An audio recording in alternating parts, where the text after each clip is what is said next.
Assalamualaikum warahmatullahi wabarakatuh. Alhamdulillahirabbil alamin. Puji syukur kehadirat Allah Subhanahu wa taala yang kesehatan sehingga pada pagi hari ini kita semua dapat berkumpul di SD Negeri 3 Gedung Boto dalam rangka pembebasan atau diseminasi budaya positif yang nantinya akan disampaikan oleh Bapak Terhormat SPD.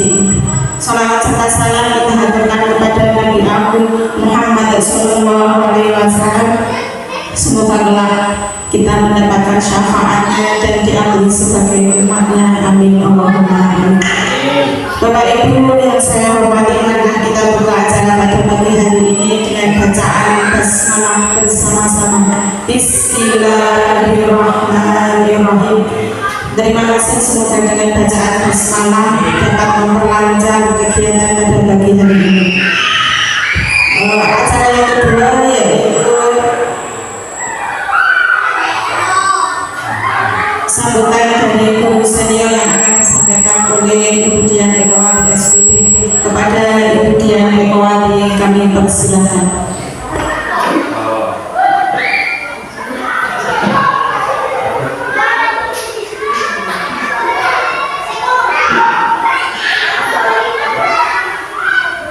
Assalamualaikum warahmatullahi wabarakatuh. Kepada Bapak Ibu yang saya hormati, alhamdulillah pada pagi hari ini kita bisa berkumpul di ruang kelas 5 ini dalam keadaan sehat. Tentunya kita akan melaksanakan atau mengikuti pembebasan yang akan disampaikan oleh Bapak Terhormat selaku calon guru pembinaan. Mudah-mudahan nanti apa yang disampaikan oleh Pak Terhormat itu bisa membawa dampak atau perubahan pada kita semua dalam melaksanakan pembelajaran di sekolah kita. Tentunya nanti kita bisa mengambil hikmah atau apa yang akan disampaikan Pak Terhormat ini untuk dijadikan pedoman atau motivasi untuk kita semua. Mungkin hanya ini yang bisa saya sampaikan. Wassalamualaikum warahmatullahi wabarakatuh.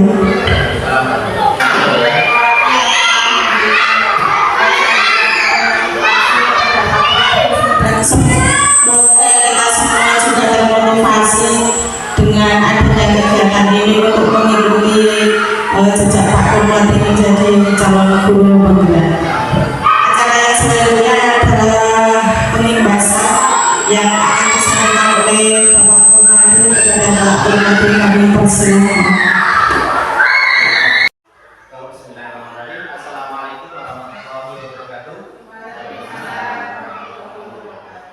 Selamat siang Bapak Ibu guru semuanya. Di sini saya hormati akan mempresentasikan tentang budaya positif, di mana budaya positif ini perlu diterapkan di setiap sekolahan. Jadi dalam pagi hari ini atau siang hari ini, di sini kita atau saya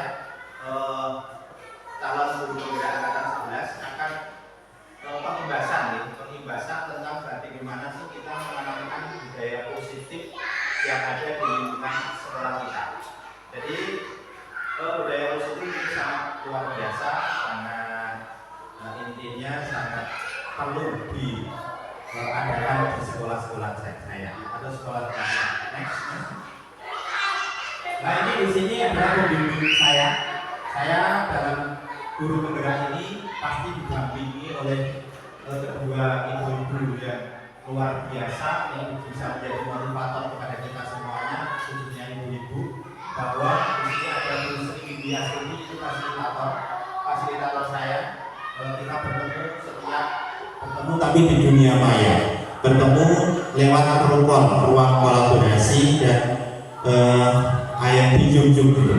Dan yang satu pasti panjenengan juga sudah pernah melihat, beliau adalah Bu Desmawati, yaitu PPK atau pengajar praktek saya yang sering setiap bulan nanti akan datang ke tempat kita untuk melakukan pendampingan individu. Nah ini saya mencoba bertanya karena pakai filter lumayan bagus. Saya hormati SDN dari Domboto yang baru calon. Semoga saja saya diberi kekuatan oleh Allah, C-nya hilang, hanya menjadi GP saja guru penggerak. Selanjutnya budaya positif.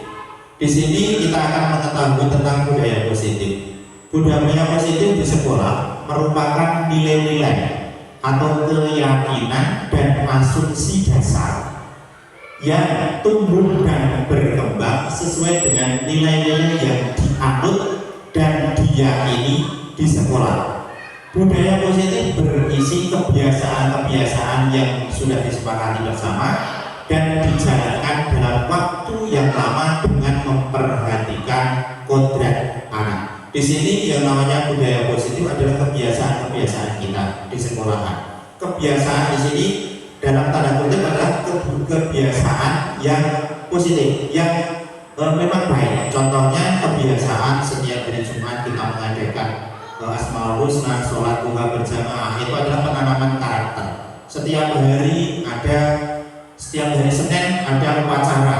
Itu kan budaya yang positif, bahwa upacara itu akan menumbuhkan rasa nasionalisme anak yang nantinya akan terbawa sampai dia tua. Coba kita ingat-ingat waktu kita masih SD, pasti kita kan akan terngiang, dulu itu saya jadi pembawa bendera, sampai-sampai saya jalan itu bagong.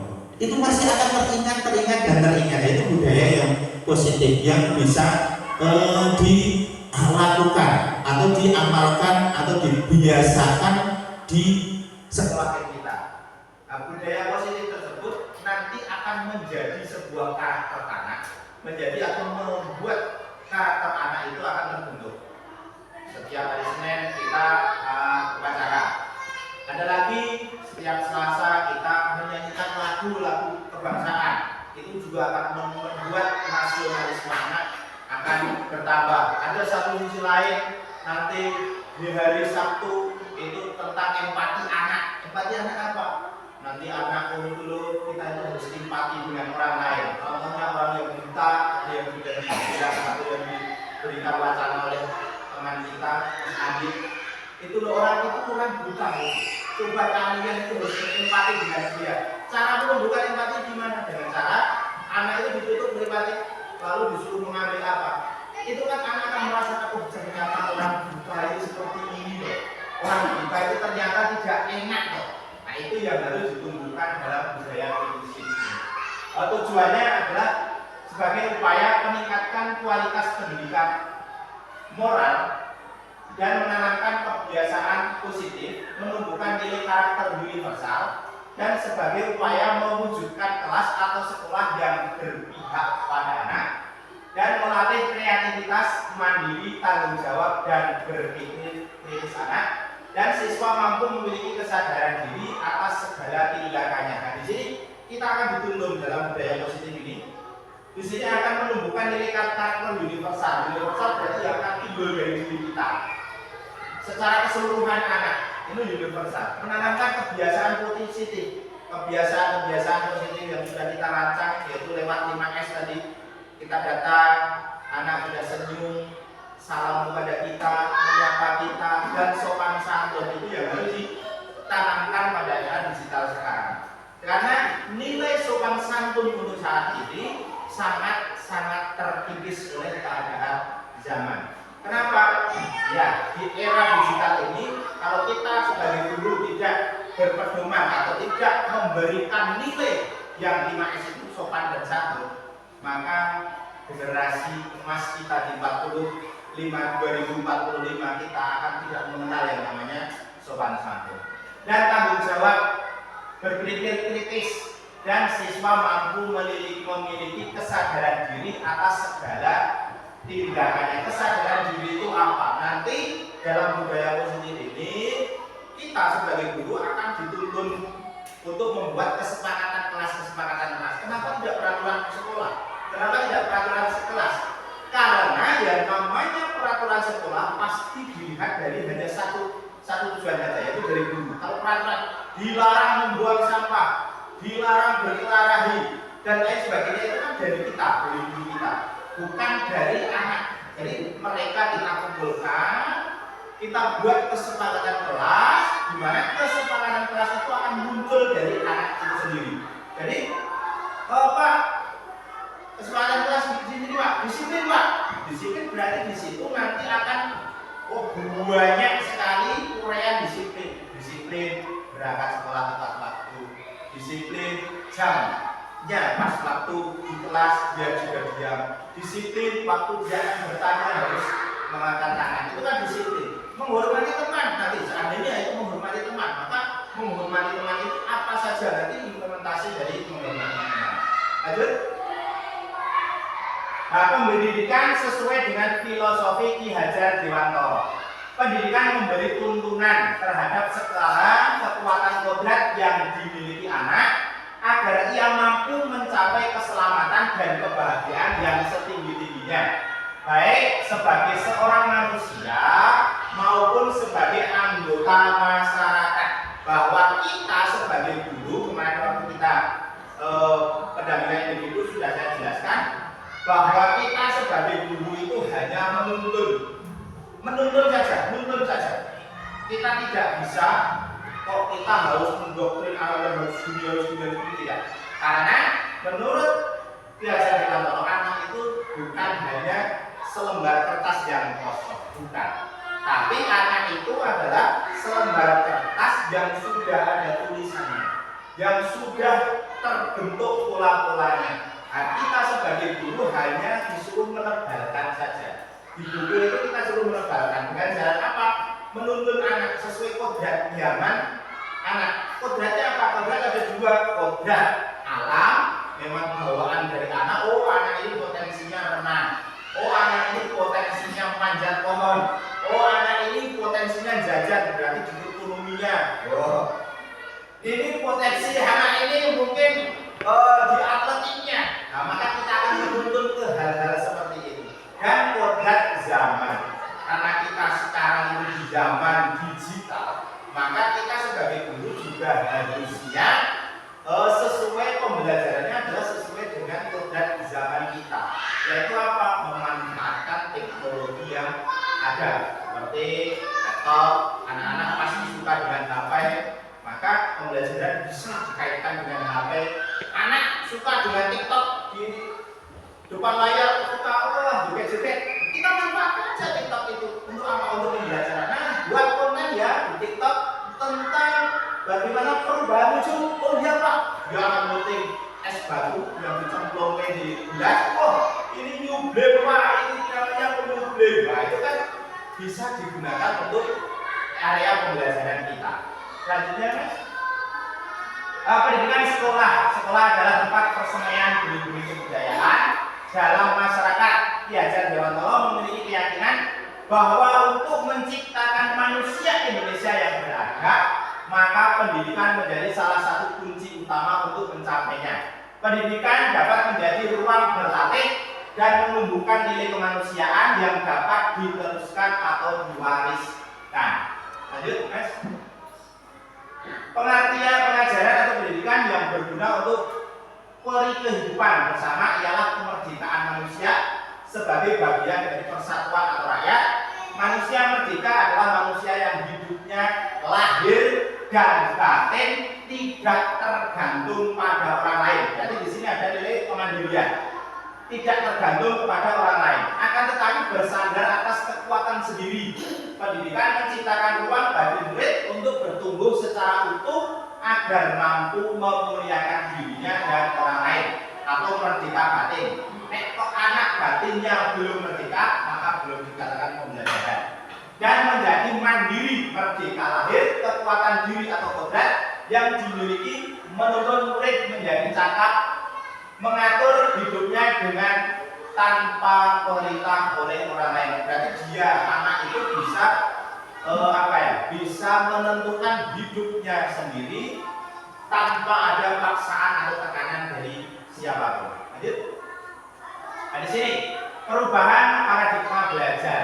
Pembelajaran yang berpusat pada siswa atau learning center.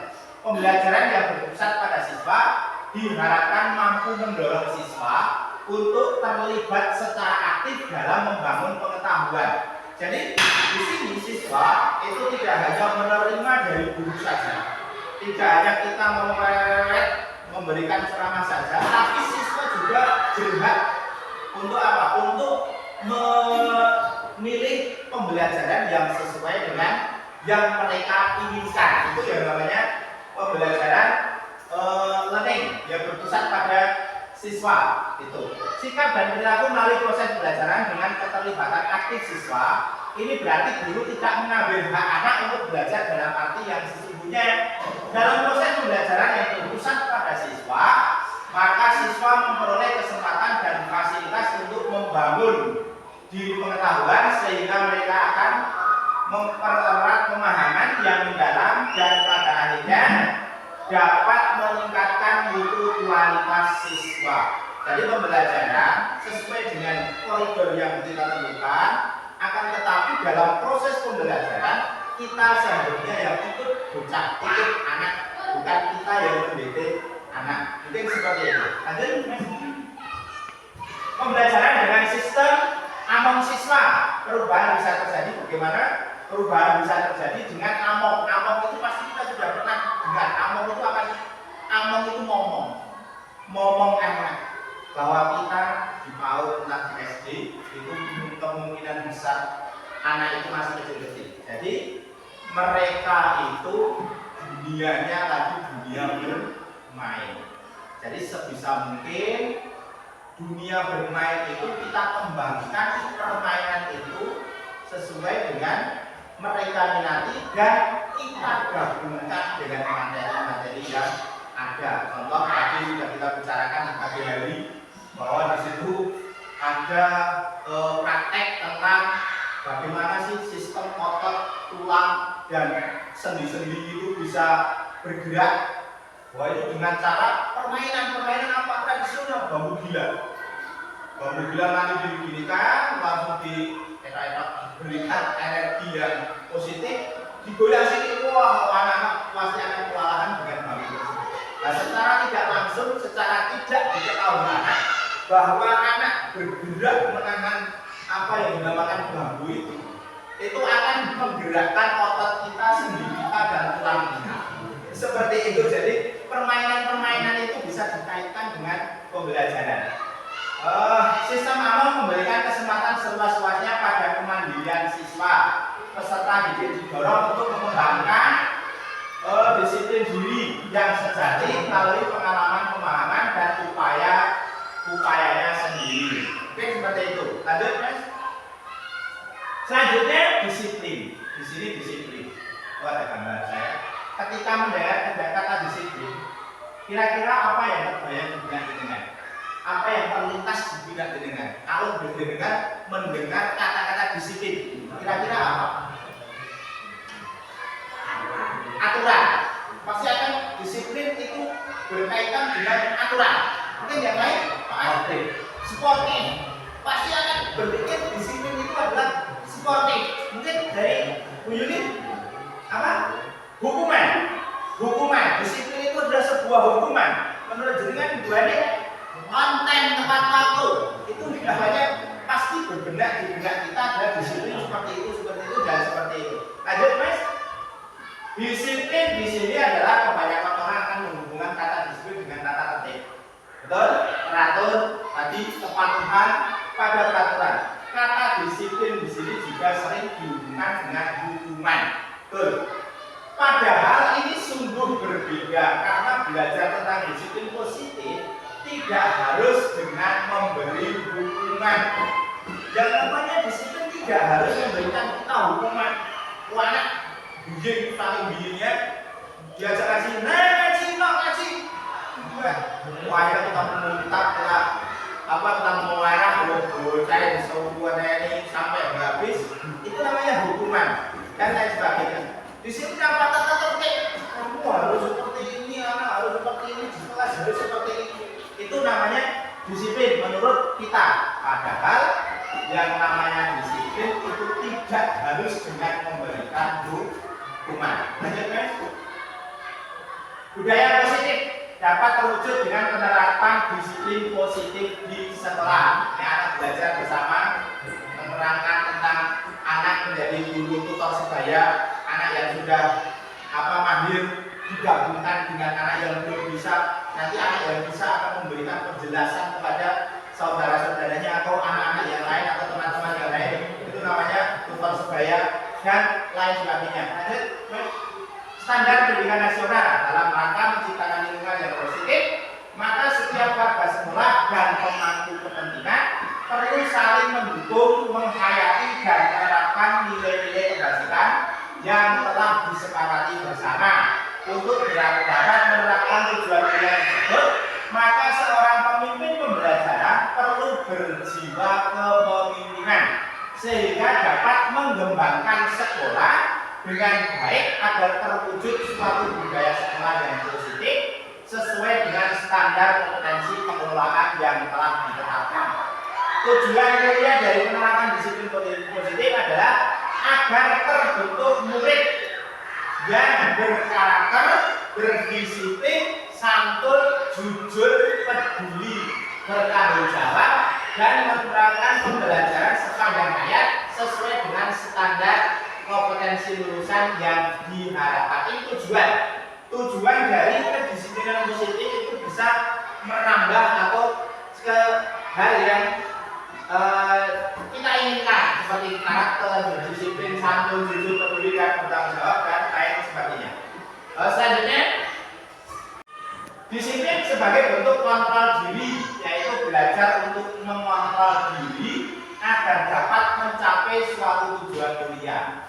Tujuan kuliah di sini mengacu pada nilai-nilai atau prinsip-prinsip kuliah yang diatur seseorang. Kita menamakan nilai-nilai tersebut sebagai nilai-nilai kebajikan atau virtues yang universal. Jadi semua prinsip-prinsip tadi itu adalah sebagai nilai-nilai kebajikan. Jadi kita sebagai guru harus menanamkan nilai-nilai kebajikan tersebut kepada anak. Kita sebagai guru adalah guru. Dari kata guru saja, guru, diguru dan ditiru. Maka apa yang menjadi karakter kita, apa yang menjadi kebiasaan kita pasti akan ditiru oleh anak-anak kita. Lanjut. Pengertian disiplin positif adalah sebuah bentuk penerapan disiplin tanpa kekerasan dengan meyakini nilai-nilai kebajikan universal. Jadi di sini yang namanya nilai disiplin positif itu sebuah bentuk penerapan disiplin, tapi tidak menggunakan kekerasan. Buat sama, kowe sama pedet. Jadi tidak memakai kekerasan, tapi apa yang dimunculkan adalah dari diri mereka, kesadaran mereka, biar sadar seperti apa. Nanti ada sesinya sendiri di sini, yaitu tentang kita mencoba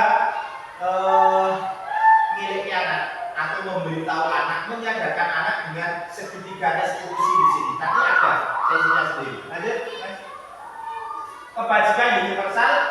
Di sini kebajikan universal adalah serangkaian prinsip atau keyakinan inti yang dianut oleh orang-orang di berbagai budaya masyarakat dan periode sejarah. Nilai-nilai ini sering kali menjadi dasar penilaian moral dan etika yang membantu individu membedakan antara yang benar dan yang salah, baik dan buruknya. Di sini ada nilai-nilai kebajikan universal tentang peduli adalah keterus-terangan, kebersihan, komitmen, belas kasih, percaya diri, bertujuan, tanggung jawab, ketenangan rasa, gotong royong, ada rajin, ada kebersihan, santunan, kreativitas, semangat, kedermawanan, kejujuran dan lain sebagainya. Integritas juga ada di sini, bahagia, keadilan, baik hati, kesetaraan gender, kesetaraan di sini tidak membeda-bedakan antara yang kaya dan yang miskin.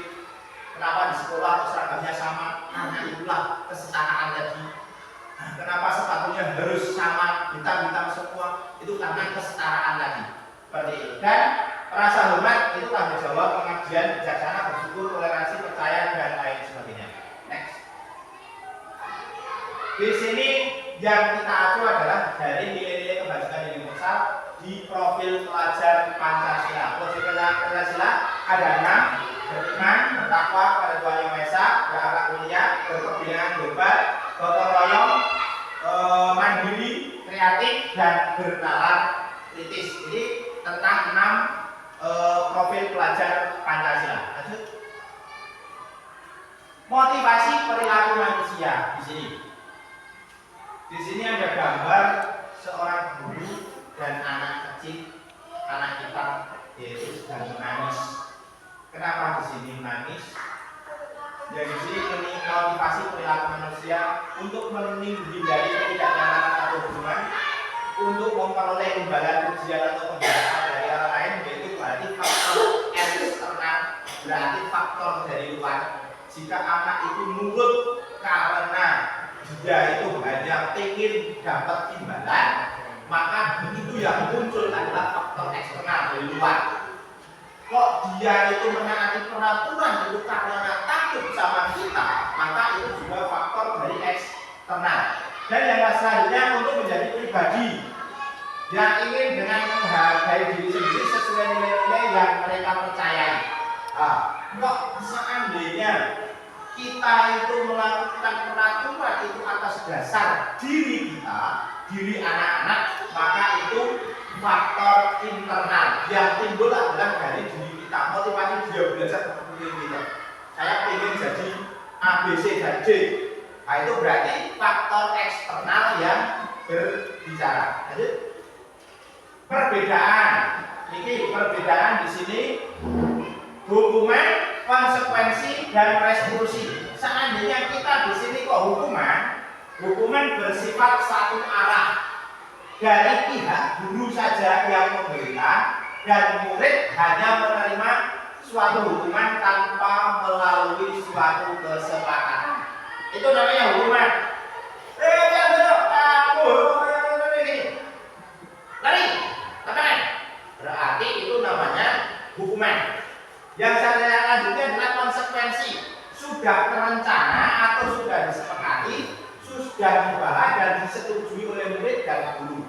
Ini yang dinamakan konsekuensi. Jika kita sudah membuat kesepakatan kelas, di kelas 6 kemarin saya membaca itu ada kesepakatan kelas. Itu kesepakatan itu dibuat oleh anak dan guru. Nah, seandainya kesepakatan seperti ini gimana? Oke Pak, siap. Kayak gini aja Pak. Oke. Konsekuensinya kalau kalian itu melanggar kesepakatan kelas ini apa? Membaca istighfar Pak, 1000 kali. Itu kan dari anak yang memberikan masukan ke kita. Jadi jika anak itu nanti kok melanggar apa yang menjadi kedisiplinan di kelas, maka anak itu akan melakukan hal itu, yaitu namanya konsekuensi. Karena kesepakatan mereka, kok mereka melanggar, maka itu akan berdampak pada diri mereka. Itu kesadaran mereka. Yang selanjutnya adalah restitusi. Proses menciptakan kondisi murid untuk memperbaiki kesalahan mereka, sehingga mereka bisa kembali pada kelompok mereka dengan karakter yang lebih kuat. Jadi restitusi itu melalui tata cara. Gimana? Contoh. Seandainya Pak As nakal, sama temannya suka menyuntek, akhirnya yang menyuntek itu kan marah, gepak itu, wah paling gimana dong, saya udah sampai kemana nanti contek saja. Bukan anak itu marah, wahnya sampai dia itu semangat itu paling gitu. Akhirnya kita sebagai guru jangan mencari kesalahan siapa, tapi kita mencari klarifikasi dulu. Kita jangan dipanggil ke depan orang banyak, paling enggak dikasih di kantin lah, diajak ke kantin. Kalau kok dipanggil ke kantor, pasti anak-anak yang lain ada hubungan dia, hubungan dia. Tapi kalau kita panggil secara ngobrol santai, kenapa tadi kok seperti ini, Mbak Umi, kenapa kok tadi bentak-bentak Pak Ambil ini apa, Pak Asli nyontek saya terus apa. Akhirnya kita buat restitusi tentang tadi kesepakatan kelas yang sudah disepakati. Kalau membentak orang itu sebuah kesepakatan kelas, tidak melanggar kesepakatan kelas, tidak apa? Harusnya saya memperingatkan Pak atau melapor ke guru. Nah, itu tindakan yang bagus seperti itu, bukan langsung bumi langsung letak, gebrak, kemudian langsung sepatunya melayang. Itu tidak. Lanjut, Mas. Lima kebutuhan dasar manusia. Kita sebagai manusia pasti memiliki kebutuhan. Kita pasti akan membutuhkan kebutuhan yang 5 seperti itu. Yang pertama adalah bertahan hidup, misalnya kesehatan, rumah, dan makanan. Itu bertahan hidup. Yang kedua adalah kasih sayang dan rasa diterima. Kebutuhan untuk memberi dan menerima kasih sayang, dan kebutuhan untuk merasa menjadi bagian dari suatu kelompok. Jadi di sini kasih sayang dan rasa diterima bukan hanya yang jomblo-jomblo saja, bukan hanya orang tua sama anaknya saja, tidak. Tapi kasih sayang di sini adalah bisa lewat atau bisa melalui kelompok atau suatu lembaga seperti ini.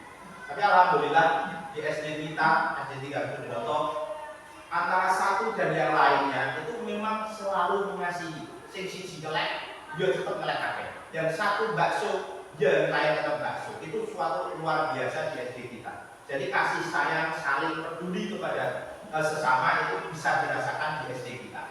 Yang selanjutnya adalah kebebasan, menginginkan kebebasan ya, menginginkan pilihan. Mereka perlu banyak bergerak, suka mencoba-coba hal baru, tidak terlalu terpengaruh orang lain. Itu menginginkan kebebasan. Di sini bebas. Karena waktu dulu teman-teman kesini baru pertama itu sudah kita katakan sama saya sama Pak Om.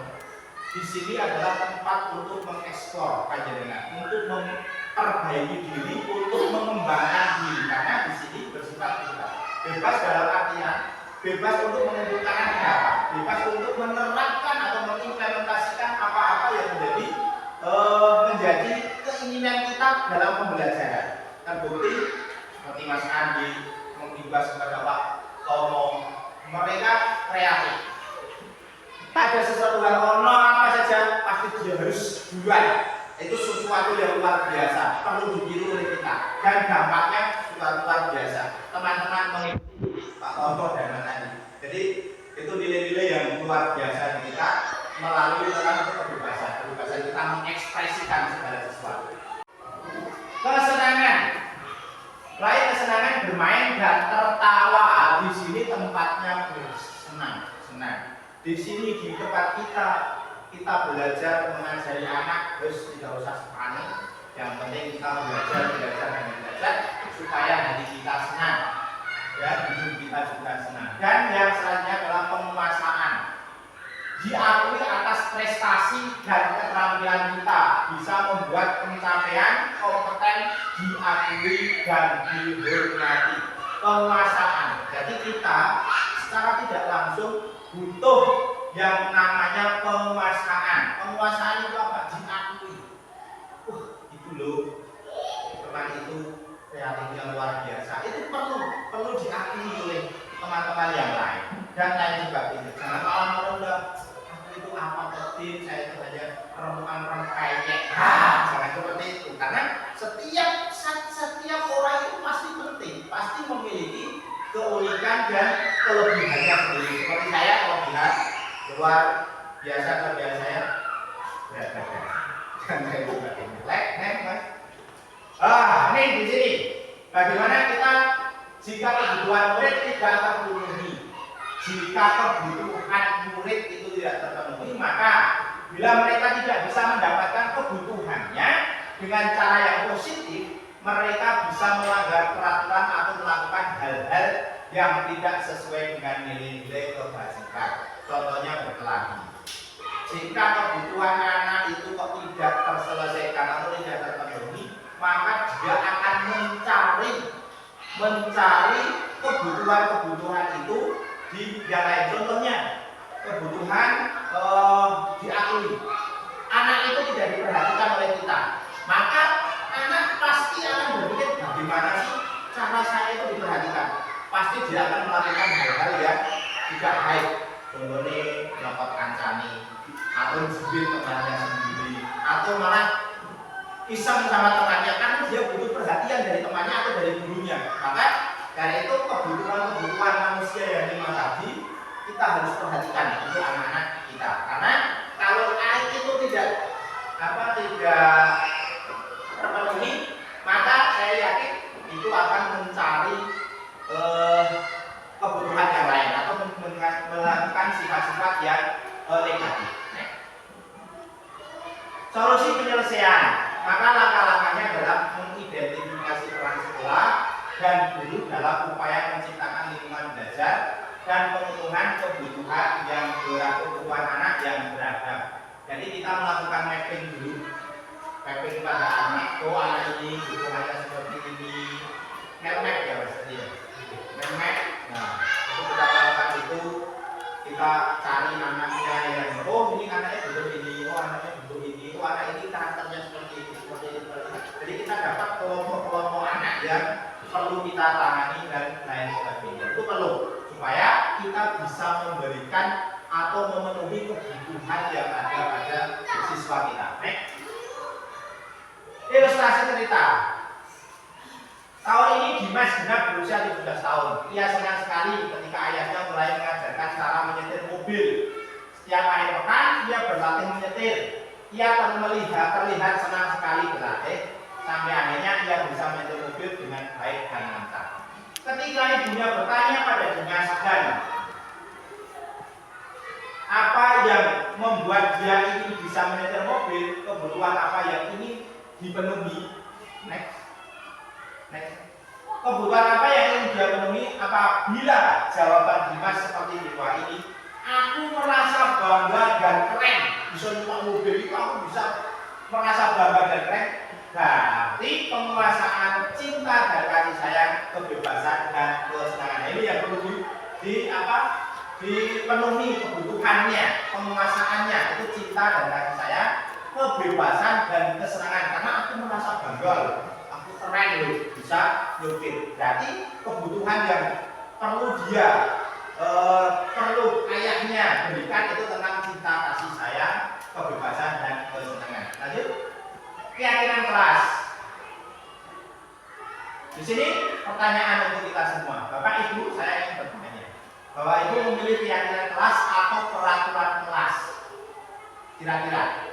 Tadi juga tak terangkan Pak. Kira-kira kita membutuhkan keyakinan kelas apa kita membutuhkan peraturan kelas? Kalau di tempat kita. Keyakinan. Kenapa Pak keyakinan Pak?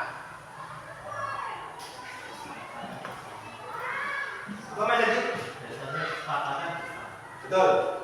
Kalau kesepakatan kelas itu dasarnya adalah kesepakatan kita bersama, sama anak-anak kita, sama murid-murid kita. Kita sepakati. Kesepakatan kelas di sini Pak, ini Pak. Jika pelanggaran hukumannya apa? Ini. Berarti kan kesepakatan. Kalau peraturan kelas atau peraturan sekolah atau peraturan kelas itu tadi yang membuat kita guru. Jadi hanya satu alur, kita tidak melibatkan anak dalam membuatnya. Betul, seperti itu. Terima kasih Pak Asyadi sama Pak Andi. Lanjut Pak. Keyakinan kelas adalah suatu pernyataan positif yang dibuat bersama oleh guru dan siswa untuk membangun budaya positif di sekolah. Setelah keyakinan kelas disepakati menjadi kesepakatan kelas.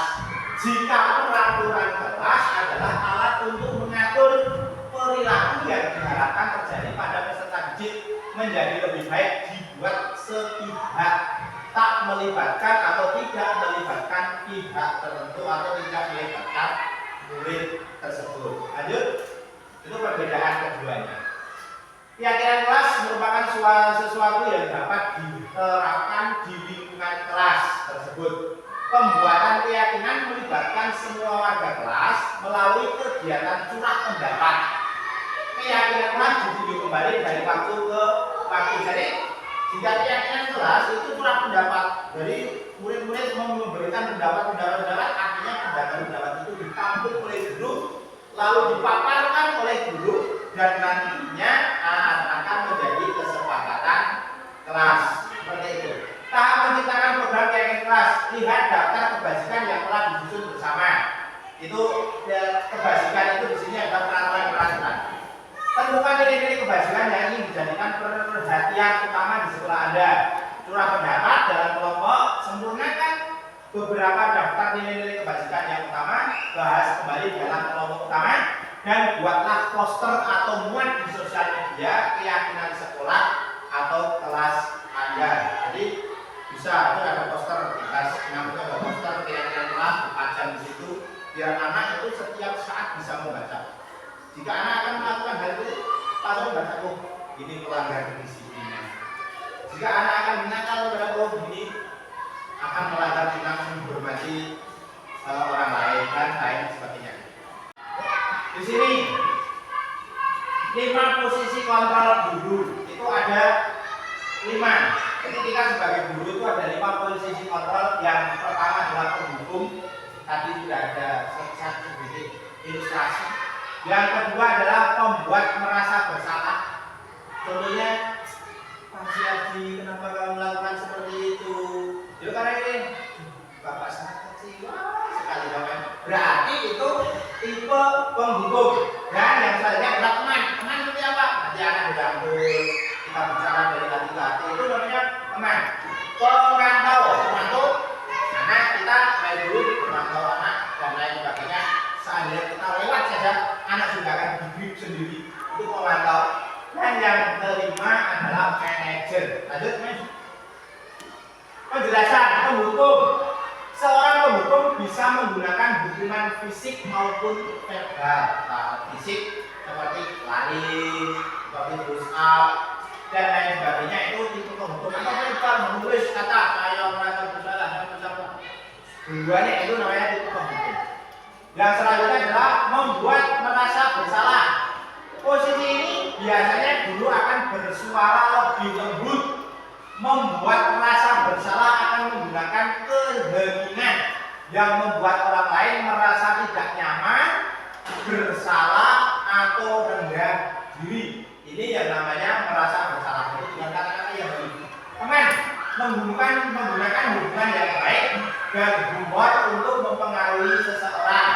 Itu dengan teman, jadi merangkul anak dan lain sebagainya itu teman. Memantau berarti mengawasi. Pada saat kita mengawasi, kita bertanggung jawab atas perilaku orang-orang yang kita awasi. Seperti waktu senang, kita di belakang sambil sedekah, mengatur dosa, itu saja. Itu kita adalah memantau anak-anak tersebut. Dan selanjutnya adalah manajer. Nah, posisi ini di mana guru berbuat sesuatu bersama dengan murid, mempersilahkan murid mempertanggungjawabkan perilakunya, mendukung murid agar dapat menemukan solusi atas permasalahan sendiri. Itu namanya tipe manajer. Tipe manajer, Mas. Di sini ada video, coba dilihat nanti slide tadi. Nah, di sini kita lihat video. Nah, ini posisi penghukum. Ini kesini kamu.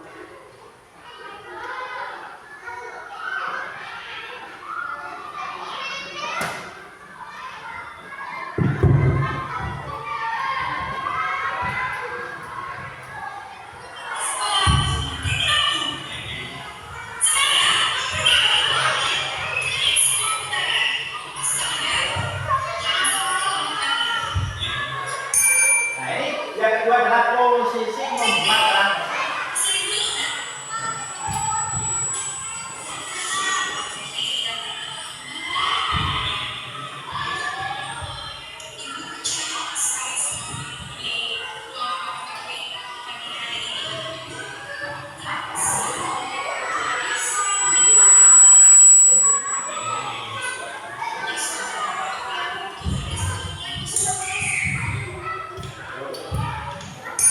Posisi teman yang ketiga. Nah, kita dulu memberikan kepada teman.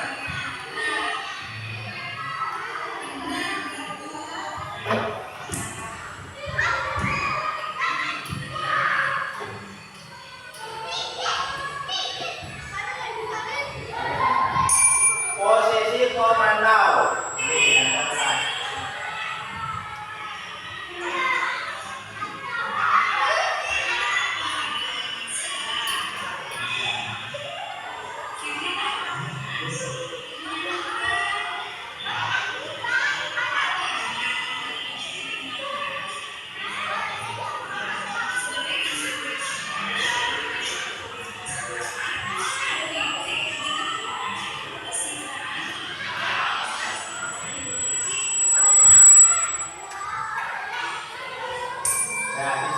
posisi manajer untuk guru.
Dan di situ ada 5 posisi kontrol kita sebagai guru. Yang terakhir adalah manajer. Kalau dilihat dari itu bahasanya sebenarnya hampir sama. Tapi yang membedakan di manajer ini kita sebagai guru akan memberitahu, akan menuntun anak dia itu harus apa nih? Dia harus menyadari kesalahannya. Kesepakatan apa sih yang kamu langgar? Oh, tentang kedisiplinan bu. Kalau kamu sudah tahu tentang kedisiplinan, maka kira-kira kamu akan memperbaiki tidak? Ya bu, saya akan memperbaikinya. Dengan jalan apa? Jadi kita juga akan mencarikan solusi bersama kepada anak tersebut. Ada restitusi merupakan program disiplin positif. Restitusi adalah proses menciptakan kondisi bagi murid untuk memperbaiki kesalahan mereka sehingga mereka bisa kembali pada kelompok mereka dengan karakter yang lebih kuat. Jadi jika anak itu berbuat salah, di sini kita menggunakan segitiga restitusi, maka anak itu dengan kesalahannya nanti dia akan menyadari dan dia tidak akan mentalnya drop itu tidak. Dengan segitiga restitusi akan membangun anak yang lebih baik seperti itu, yang lebih kuat karakternya juga. Lanjut. Ini di sini segitiga restitusi.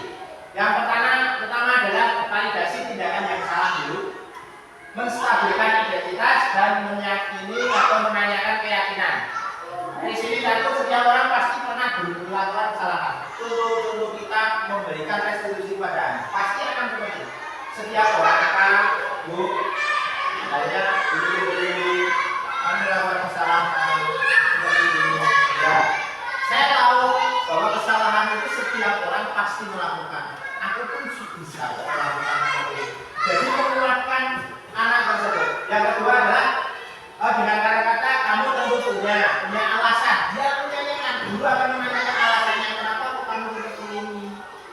Apakah cara lebih efektif untuk mendapatkan apa yang kamu butuhkan dan lain sebagainya. Dan yang ketiga adalah keyakinan kelas apa.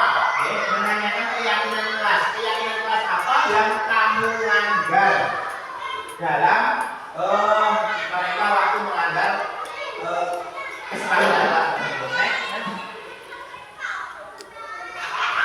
Mungkin ini hanya sekelas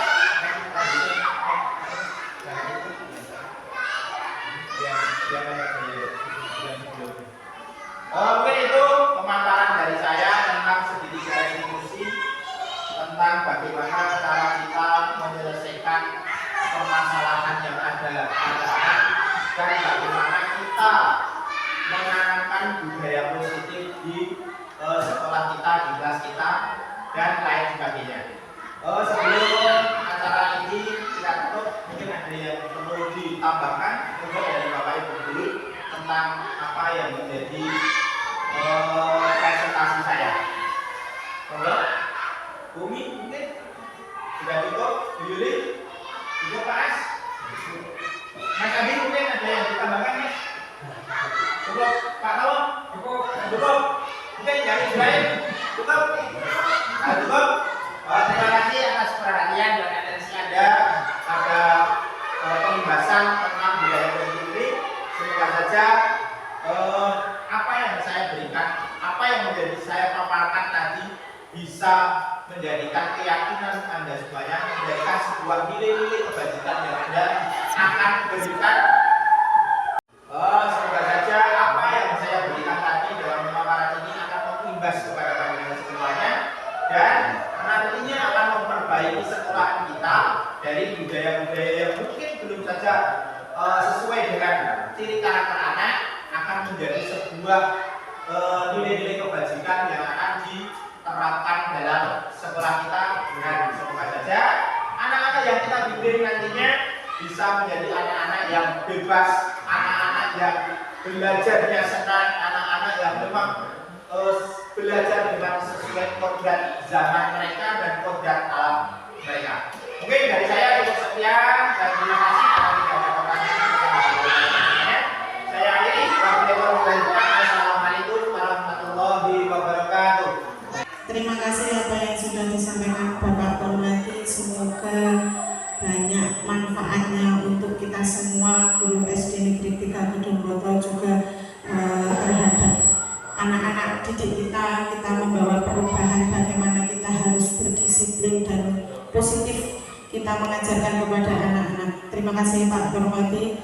Marilah Bapak Ibu guru kita semua pada hari ini kita tutup dengan bacaan Alhamdulillahirabbil alamin. Terima kasih dari awal sampai akhir. Apabila banyak kesalahan saya mohon maaf yang sebesar-besarnya. Wassalamualaikum warahmatullahi wabarakatuh. Bismillahirrahmanirrahim. Assalamualaikum warahmatullahi wabarakatuh. Waalaikumsalam warahmatullahi wabarakatuh. Selamat pagi anak-anakku semuanya. Baik, Pak. Ini beres semua ya?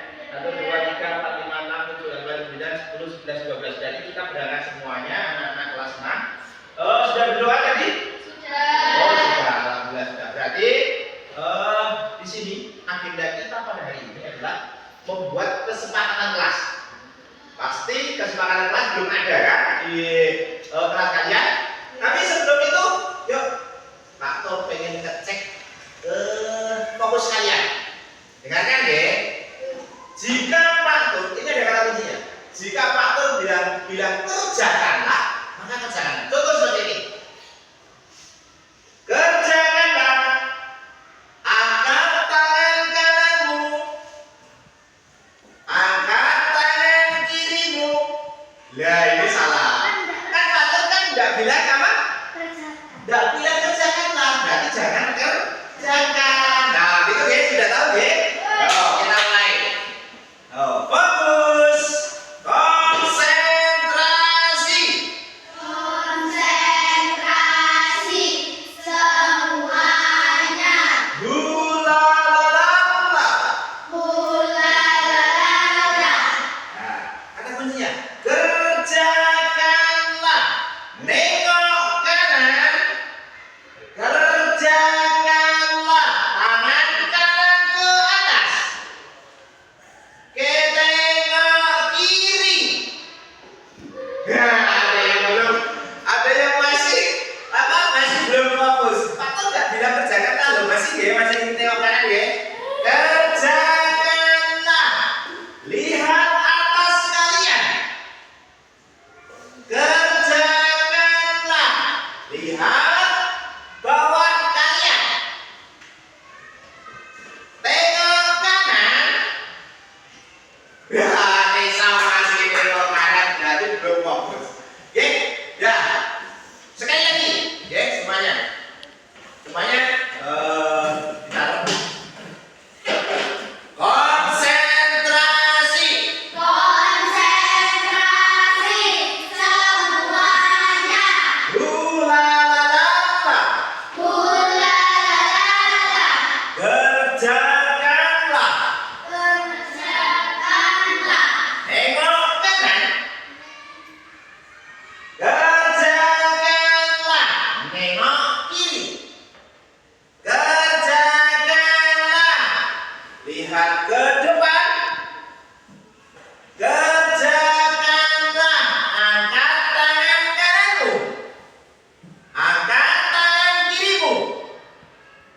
Iya.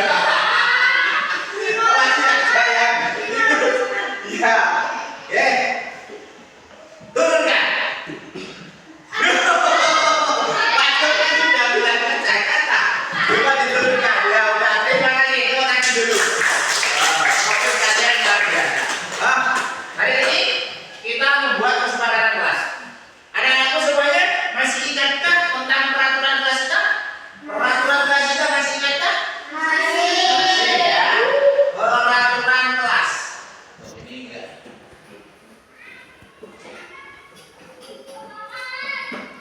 Peraturan kelas. Coba kalau kalian masih ingat dengan peraturan kelas kita, kalian coba tuliskan di pocket ini ya. Nanti setelah ditulis, kalian tempelkan peraturan apa saja sih. Kalau kalian memang benar-benar masih ingat, ya. Nah, dituliskan di sini ya. Yo, dituliskan. Niki kuning, tuliskan. Yo, peraturan kelas seperti apa yang masih kalian ingat? Ya, bisa ditulis peraturan kelas yang kalian ingat saja. Oh. Ya.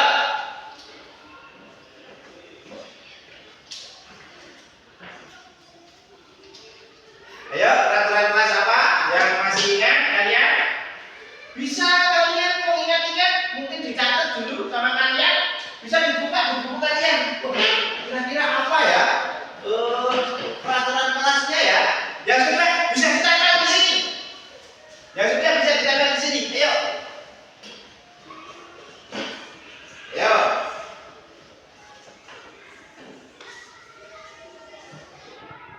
Ya, bisa ditempel. Ya, sudah. Ayo, bisa ditempel di sini. Ya. Bagus.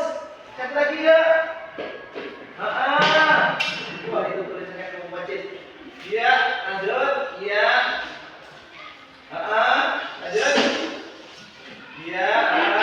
Satu lagi, siapa lagi yang belum? Ayo. Ditempel. Ya.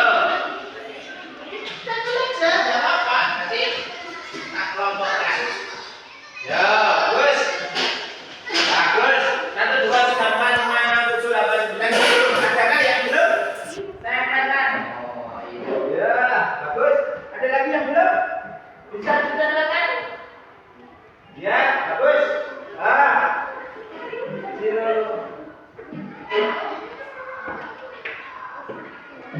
Sudah 12. Kita baca peraturannya kelas dulu yang pertama, dilarang membuang sampah sembarangan, dilarang membuang sampah sembarangan, dilarang berkelahi, dilarang berkata kasar, dilarang membolos, dilarang berkelahi juga, dilarang terlambat, dilarang berkata kasar, dilarang membolos, dilarang berkelahi. Ya, kita coba kelompokkan deh. Dilarang membuang sampah sembarangan 2. Ya, dilarang berkelahi ada 2 di sini, nggih.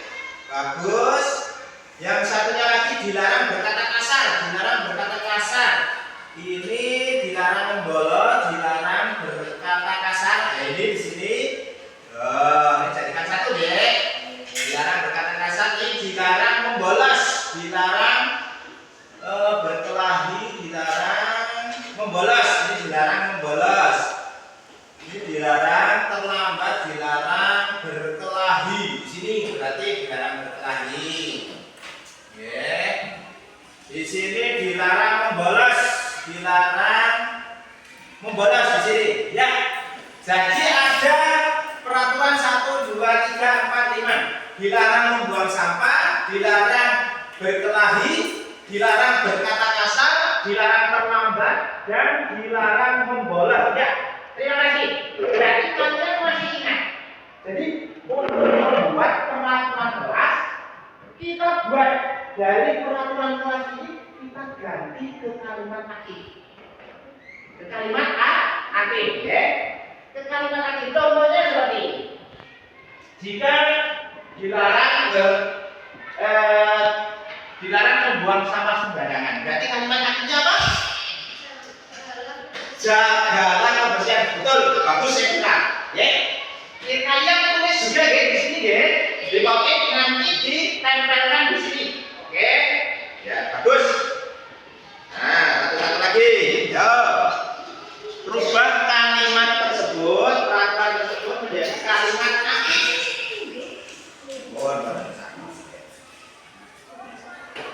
Ya, ya, dibuat. Ya, bagus.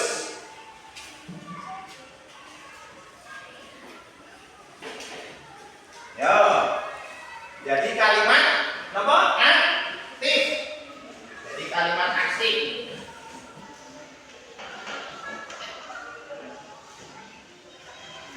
Sini kalimat aktif.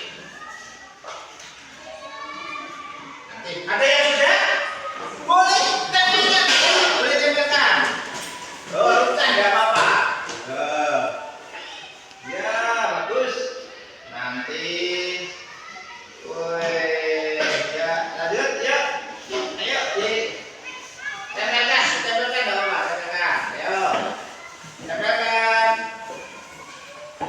Bagus, bagus, bagus, bagus. Masih ada satu yang belum? Siapa? Udah, oh udah, bagus. Ayo. Oh, udah. Kita kelompokkan. Peraturan kelas dilarang membuang sampah. Berarti jagalah kebersihan. Bagus. Di sini ada yang sudah menjawab jagalah kebersihan. Kita tempel yang bagus. Jagalah kebersihan. Ada lagi di sini dilarang berkelahi. Berarti menjaga kerukunan. Bagus. Menjaga kerukunan. Ya, yang selanjutnya yang ketiga dilarang berkata kasar. Berarti itu menjaga kerukunan di sini. Dilarang berkata kasar. Dilarang berkata kasar berarti bicara yang baik atau sopan santun, ya. Sopan santun, sopan santun. Sopan santun. Sopan santun. Ada lagi ya? Di sini ada sopan santun juga. Ini ada sopan santun. Dan yang keempat dilarang terlambat. Berarti datang tepat waktu. Bagus buat kalian ternyata luar biasa. Datang tepat waktu, datang tepat waktu. Langsung yang di sini adalah dilarang membolos. Berarti menaati peraturan. Ya.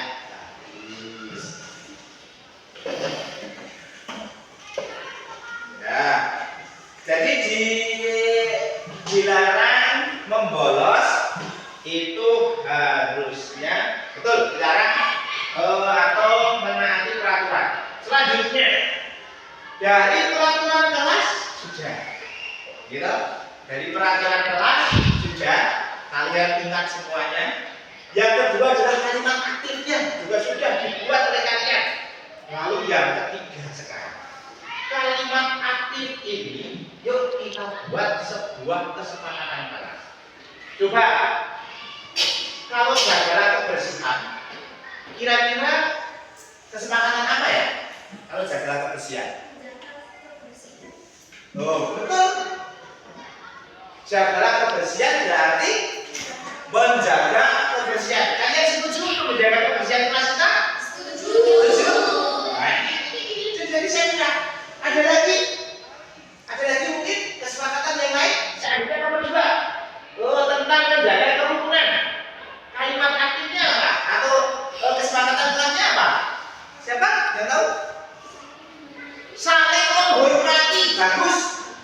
Kalian setuju? Ide dari Ida kalau kita harus saling menghormati? Setuju. Bagus. Saling menghormati. Lalu yang ketiga, sopan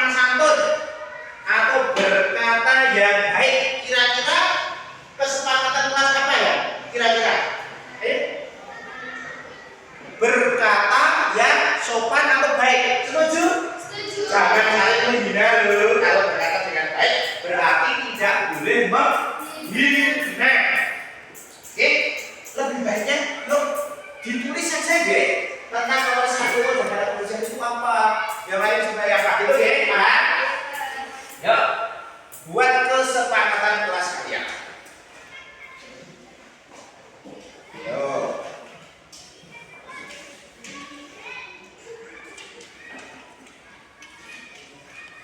Yuk.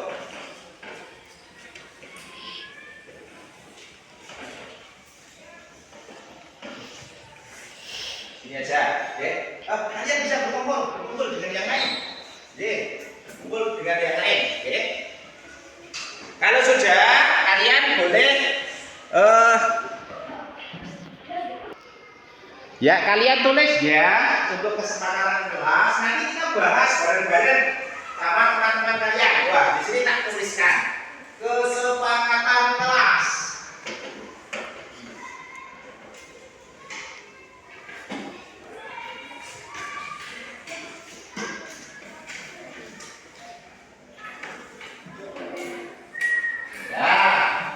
Sudah? Mulai kan? Ya, terus.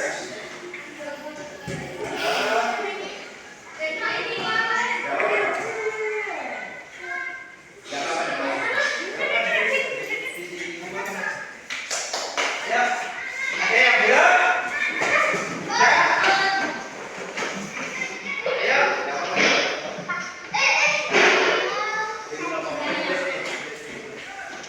Masih ada yang belum tenang? Masih dua. Masih dua. Boleh, yang tenang, ya. Terus satu lagi.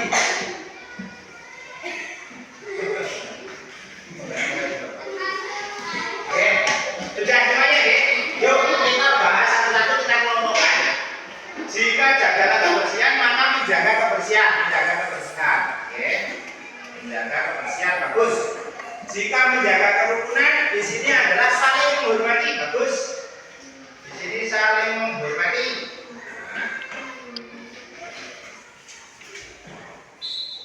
Saling menghormati. Yang selanjutnya adalah bicara yang baik. Bicara yang baik berarti berkata dengan sopan, tidak menghina. Ini kesepakatan kelas kalian. Ya.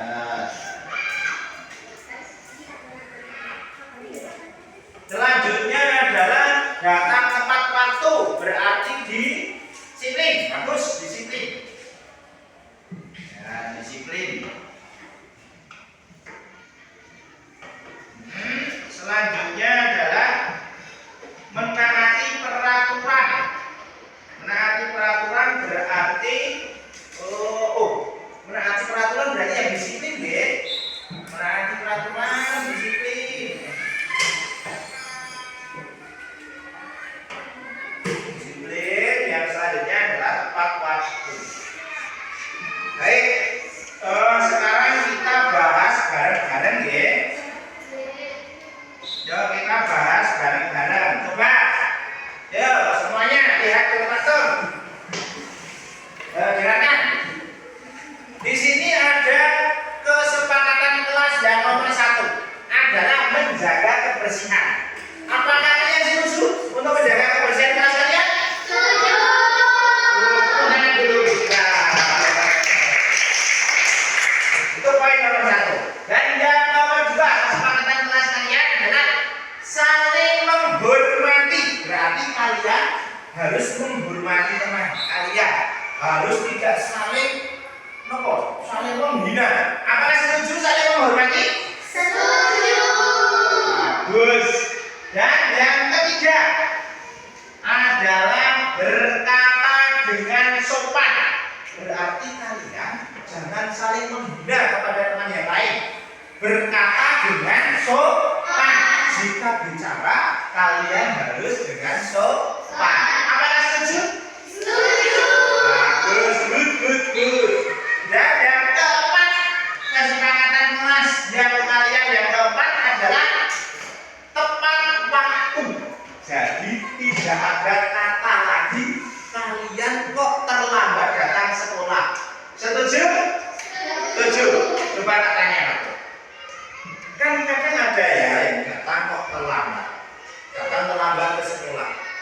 biar kalian tidak terlambat. Karena di sini kesepakatan kelas kalian yuk, yang nomor 4 ini disetujui oleh kalian semua, dibuat oleh kalian semua dengan faktor. Oke, di sini ada tepat waktu. Biar kalian bisa tepat waktu datang ke sekolahan itu dengan cara apa? Apa? Ayo. Bangun pagi, bagus. Sebelum subuh kalian sudah bangun. Biar kalian bisa bangun pagi, maka harus tidur lebih awal. Tidur lebih awal ya. Jadi jam 9 lah, setengah 9 itu kalian harus sudah tidur. Sudah bubuk, setelah belajar kalian tidur. Setelah tidur bangun nanti akan fresh, badan akan fresh. Subuh kalian sudah bangun, kalian melaksanakan sholat subuh berjamaah. Setelah itu kalian bisa langsung mandi atau membantu orang tua kalian untuk membersihkan rumah, gitu. Nah itu nanti pasti tidak akan terlambat datang ke sekolah. Dan yang kelima, kesepakatan kalian adalah disiplin. Disiplin di sini apa? Coba kalian tahu nggak? Disiplin berarti mencakup semua. Datang tempat waktu juga termasuk disiplin. Kira menjaga kebersihan juga termasuk disiplin. Kalian ada jadwal weekend, kalian datang lebih awal, nyapu kelas kalian, itu juga namanya disiplin. Jadi nanti di sini disiplin sama tepat waktu nanti tak gabung jadi satu ya. Tak gabung jadi satu antara disiplin dan tepat waktu. Disiplin karena mencakup di tepat waktu. Oke, mungkin itu. Jadi itulah konsekuensinya atau itulah kesepakatan kelas kalian. Coba saya tak tanya kepada kalian. Kesepakatan kelas kalian sudah terbentuk, ya. Mata lain menjaga kebersihan dan lain sebagainya, disiplin dan lain. Jika nanti kalian kok melanggar tata tertib atau melanggar dari kesepakatan kelas kalian, maka di situ ada konsekuensinya. Oke? Apa itu konsekuensinya? Hukumnya. Oke. Jika menjaga kebersihan, jika kalian itu membuang sampah sembarangan, maka konsekuensinya apa? Disuruh memunguti lagi sampah lagi untuk dibuang di tempat sampahnya. Setuju ya? Konsekuensinya seperti itu ya. Jika kalian kok datang terlambat, kira-kira konsekuensinya apa? Boleh membersihkan kelas atau membuat surat pernyataan dia berjanji bahwa besok tidak akan terlambat lagi, boleh? Seperti itu boleh. Jadi di kedisiplinan kelas atau kesepakatan kelas kalian nanti ada konsekuensi yang harus ditanggung oleh kalian. Terima kasih anak-anak sekalian semuanya. Kesepakatan kelas sudah jadi. Maka dari itu saya akhiri dari pertemuan kali ini untuk menjaga atau untuk membuat kesepakatan kelas. Jadi semoga saja apa yang dirancang oleh kalian lewat kesepakatan kelas tersebut nanti akan merubah perilaku kalian, akan merubah cara berpikir kalian untuk menangani kesepakatan kelas. Karena kesepakatan kelas ini siapa yang membuat? Kalian, ya kan? Kalian sudah, oh Pak, ini Pak, disiplin, ini Pak, ini. Berarti ini kan kalian sendiri deh yang membuat. Ya, terima kasih atas perhatiannya dan kerjasamanya dengan Pak Tun sudah membuat suatu kesepakatan kelas yang luar biasa. Semoga saja itu akan ditaati oleh kalian dan bisa kelas ini akan menjadi contoh di kelas yang lainnya. Ayo ulang. Wabillahi taufiq wal hidayah. Wassalamualaikum warahmatullahi wabarakatuh.